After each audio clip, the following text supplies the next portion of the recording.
What's up, gang? I'm happy to jump on in this new year, 2020, to talk to you about the one New Year's resolution that I'm begging you not to make in this year.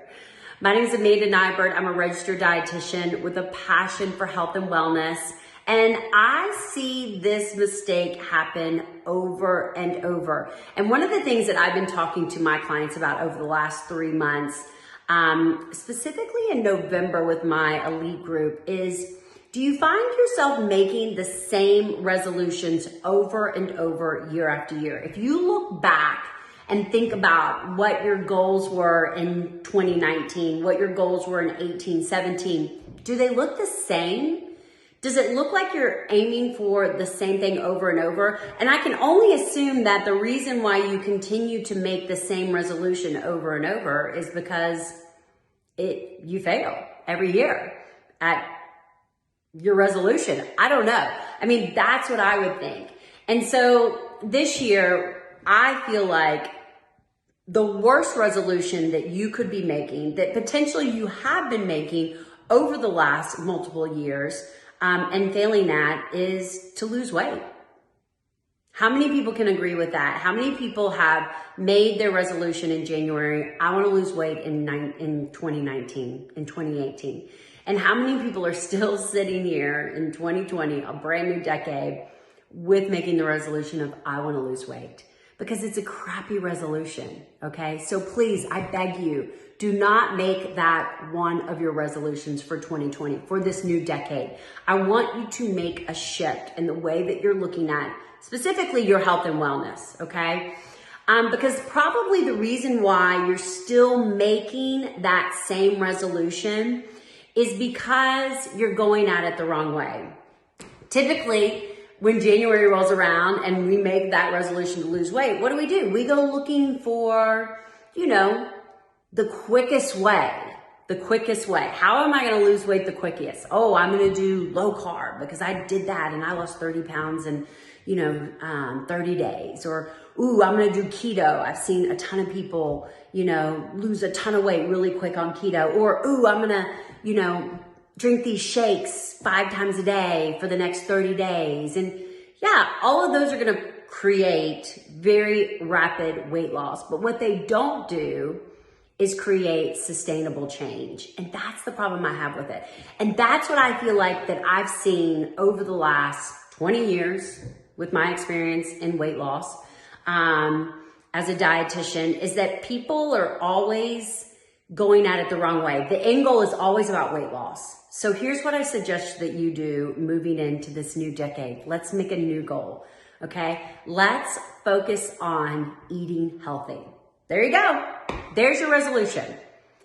Go back to your little notepad. I want you to scratch out weight loss, and I want you to change that to, in 2020, I'm gonna eat healthy. What does that mean, okay? It can mean all sorts of things. Eating healthy can be simply, I'm gonna not eat out as much as I eat out. I'm gonna cook more food at home. Do you realize just the act of cooking at home helps reduce calories and macros, helps improve family connection, sitting at a dinner table, sitting at a plate and not eating in a car? Tons of benefits there. I used to tell my clients in the hospital, listen, I don't care if you go home and you boil a pot of water, throw some pasta in it, dump a jar of pasta sauce in a pan, and steam up some broccoli.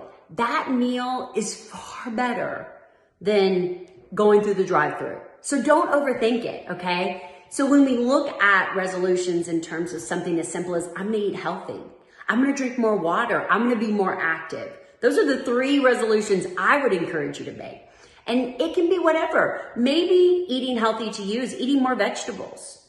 Okay, I'm gonna make 50% of my plate vegetables at every meal. I promise you, if you make an effort towards healthy eating, which is, we know, whole food nutrition, you're gonna lose weight. And at the end of the day, if your goal is not specific to that scale, if you're not looking at that scale as validation to keep going, and you're looking at this more as a big picture thing, like, I'm gonna eat healthy so that I feel better, I sleep better, my skin's better, I'm feeding my children better. When you look at it that way, the end results are much greater. Are you going to get to the end results by the end of January? No, you're not.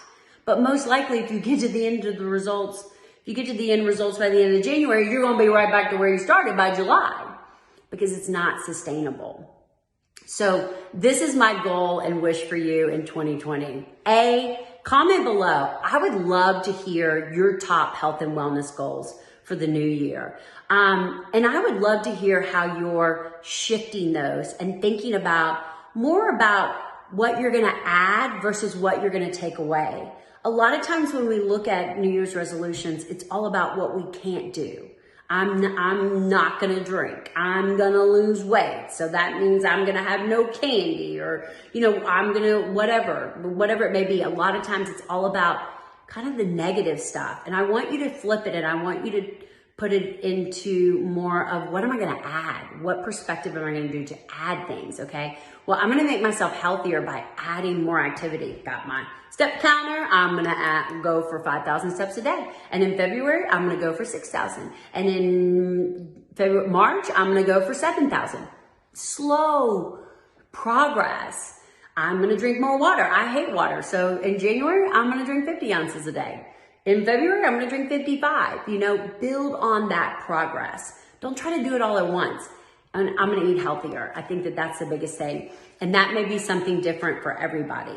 I think the biggest way to increase healthy eating is just to eat more vegetables. I don't necessarily mean eat less protein, eat less animals, but eat more vegetables. I think we can all agree on that. And that's the one food group that we're not getting enough of across the board. When we eat out, we don't get enough vegetables. Like, you don't get any broccoli with your burgers when you go through the drive-thru. So make that commitment. And focus on goals that are going to impact everybody. Because when we're all doing it together, we're all more successful. Okay. So, it's like the old saying, when mom was on a diet, we're all on a diet. So I would love to hear your resolutions and what those look like in 2020. Put those in the comments below.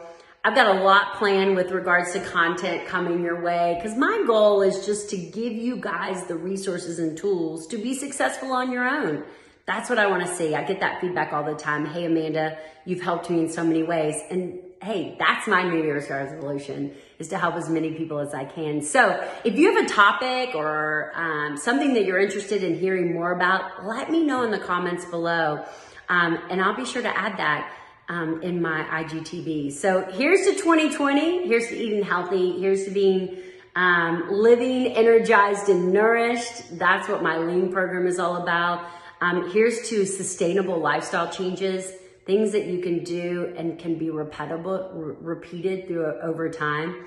And here's to small changes that add up in the long run, because that's what it's all about, guys. Happy New Year.